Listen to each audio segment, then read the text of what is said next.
Hello बच्चों, पैलिमनियस के विभिन्न तंत्रों के अध्ययन की श्रृंखला में आज हम उत्सर्जन तंत्र का अध्ययन करेंगे। पैलिमनियस स्कॉर्पियन अर्थात बिच्छू में उत्सर्जी संरचनाओं के रूप में जो मुख्य अंग पाए जाते हैं उनमें होते हैं मुख्य रूप से मेलपीजियन नलिकाएं, जिनका अध्ययन हम पिछले ऑर्थ्रोपोडन या पिछले जितने भी ऑर्थ्रोपोडा के एनिमल्स हमने किया उनमें अध्ययन कर चुके हैं, हम सुन चुके हैं।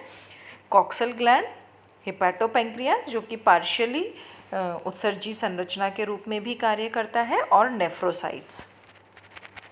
मेलपीजियन नलिकाओं की अगर हम संरचना देखें तो अन्य ऑर्थ्रोपोडन या इंसेक्ट्स की भांति ये जैसे कि मिडगट और हाइंडगट में उपस्थित होती हैं, इसी प्रकार स्कॉर्पियन में भी इंटेस्टाइन अर्थात आंत्र के प्री एब्डोमिनल और पोस्ट एब्डोमिनल अग्र उदरीय व पश्च उदरीय भाग के जंक्शन संधि बिंदु पर उपस्थित होती हैं।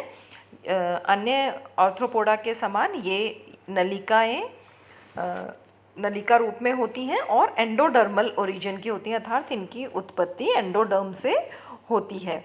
अगर संरचना हम देखें तो बाह्य पेरिटोनियल शीथ अर्थात पेरिटोनियल वॉल उपस्थित होती है, जिसमें मुख्य रूप से लॉन्गिट्यूडिनल और सर्कुलर मसल फाइबर्स होती हैं, जिनसे कि यह एक शीथ या कवरिंग का निर्माण कर लेती हैं। और सिंसिशियल सेल्स जो होती हैं, सिंसिशियल का अर्थ होता है अनेक कोशिकाएं जो पूर्ण रूप से एक दूसरे से पृथक नहीं होती हैं, वो एक भित्ति या इसके अंदर की ओर वॉल का निर्माण कर लेती हैं, तथा कोशिकाओं के अंदर रेशेनुमा फाइबर्स या सीलिया उपस्थित होते हैं जो कि निरंतर द्रव के प्रवाह को बनाए रखते हैं। ल्यूमन या वाहिका से आने वाले द्रव को एक तरह से फिल्टर कर उसमें से आवश्यक पदार्थों को रीएब्जॉर्ब कर जो उत्सर्जी पदार्थ होते हैं, जो कि मुख्य रूप से ग्वानिन क्रिस्टल हैं, उन्हें एलिमेंट्री कैनाल की वाहिका में प्रवाहित कर दिया जाता है और वहाँ से उन्हें बाहर निकाल दिया जाता है। दूसरी उत्सर्जी संरचना के रूप में होती हैं coxal gland. Coxal gland scorpion में अगर हम देखें तो वॉकिंग लेग, थर्ड जो वॉकिंग लेग है, क्योंकि इसमें विंग्स की अनुपस्थिति के कारण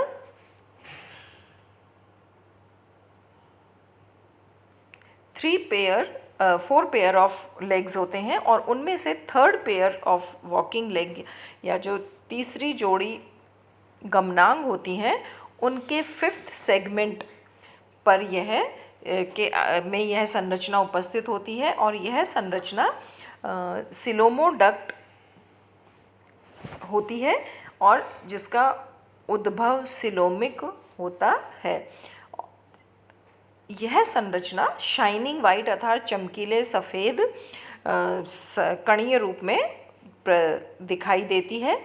अगर कॉक्सल ग्लैंड की संरचना अगर हम देखें तो इसमें मुख्य रूप से वेसाइकल उपस्थित होता है, आशय होता है, और आशय की कुंडलित नलिका होती है जिसे हम लेबायरिंथ कहते हैं। वेसाइकल और ये इसकी कुंडलित नलिका जो कि पश्च भाग में एक फूली हुई संरचना या ब्लैडर में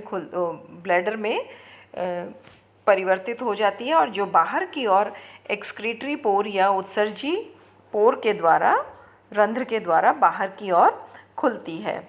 तो लेबायरिंथ जो होता है वह निरंतर संकुचन के द्वारा ब्लैडर या रिजर्वॉयर में अपने सिक्रीशन को प्रवाहित करता रहता है, और यह बाहर की ओर एक्सक्रीटरी पोर द्वारा खुलती है, जो कि जैसा कि हमने पहले देखा थर्ड जो वॉकिंग लेग है उसके फिफ्थ सेगमेंट में यह खुलता है। सैक्यूल या जो आशय होता है वह नाइट्रोजनस वेस्ट को पृथक करके उन्हें उत्सर्जी रंध्र द्वारा बाहर की ओर निष्कासित करने का कार्य करता है। मेलपीजियन नलिकाओं व कॉक्सल ग्लैंड के अतिरिक्त बिच्छू में जो अन्य उत्सर्जी संरचना होती है वह होता है हेपेटोपेंक्रियाज। हेपेटोपेंक्रियाज में कुछ कणीय पदार्थों की या कुछ प्रकृति के आधार पर इसे उत्सर्जी संरचना के रूप में माना गया है। जैसे कि पेवलोव्स्की ने कहा कि अगर कार्मिन इंजेक्शन दिया जाता है तो ये सेल्स जाकर ये पदार्थ या कार्मिन एक उत्सर्जी पदार्थ है, वह जाकर हिपैटोपैंक्रियाटिक सेल्स में इकट्ठा हो जाता है। और इसी प्रकार से पियर्सन के अनुसार भी जो हिपैटोपैंक्रियाटिक सेल्स हैं उनमें जितने भी उत्सर्जी पदार्थ हैं उनको अवशोषित करने की क्षमता होती है। अतः इस आधार पर हम कह सकते हैं कि हिपैटोपैंक्रियाज उत्सर्जन में सहायक होता है।